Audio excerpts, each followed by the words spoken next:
much as my colleagues on that side of the aisle don't want to talk about it. With that, I recognize the chairman of the full committee, Chairman Grassley. Senator Cruz, thank you for chairing this important subcommittee hearing. And I want to point out an association with your emphasis in your remarks about the importance of whistleblowers and inspectors generals rooting out and exposing fraud. I'll speak about that a little bit, but not as strongly as you have, and I want to say that I appreciate your bringing that up. During my time in the Senate, I've exposed waste, fraud, and abuse within many government programs. At the end of last year, the American people learned of shocking and sophisticated fraud schemes in Minnesota.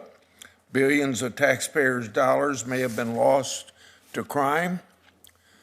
What happened in Minnesota is as bad as it gets.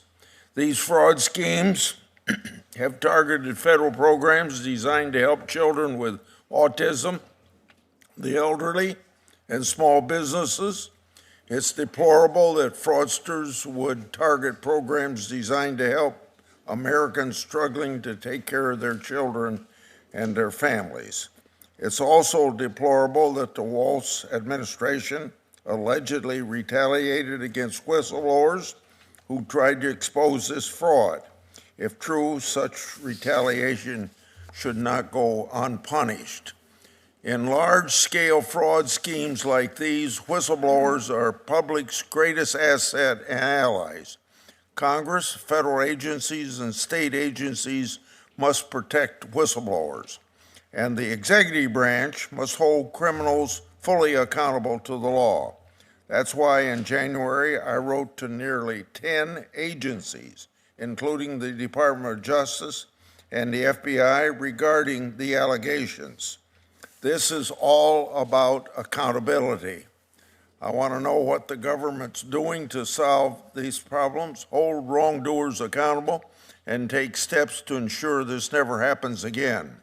Director Patel announced in December 2025 that the FBI deployed personnel and investigative resources to Minnesota. Attorney General Bondi has ordered additional Department of Justice prosecutors to Minnesota. And on January the 8th, the Trump administration announced the creation of a new division for national fraud enforcement within the Department of Justice. This new division will focus on rooting out fraud across the federal government, and will be led by a new Assistant Attorney General. The Treasury Department's introduced additional reporting requirement for banks and other financial institutions in Minnesota. These new requirements are designed to alert regulators to suspicious overseas transfer of cash. Regarding these financial oversight efforts, Secretary Bessent recently stated, quote, "Minnesota is going to be the genesis of a national rollout. A national approach is needed now more than ever." The Department of Education has also reportedly begun creating a dedicated fraud detection team and has already prevented $1 billion in student aid fraud since January 2025. I expect the administration to provide the committee with updates regarding these efforts.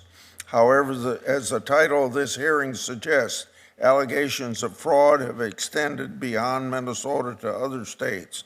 Fraudsters are operating on a national scale, affecting federal programs from Medicaid to student aid and beyond. The federal government and state governments, whether Republican or Democrat, are in charge, must always respect the taxpayers and their monies. The same is true of the Inspector General community. Federal and state agencies across the country must work together to get to the bottom of these sophisticated fraud schemes. This should not be a partisan issue. Senator Cruz, thank you again for holding this hearing. Thank you, Mr. Chairman. I now recognize the ranking member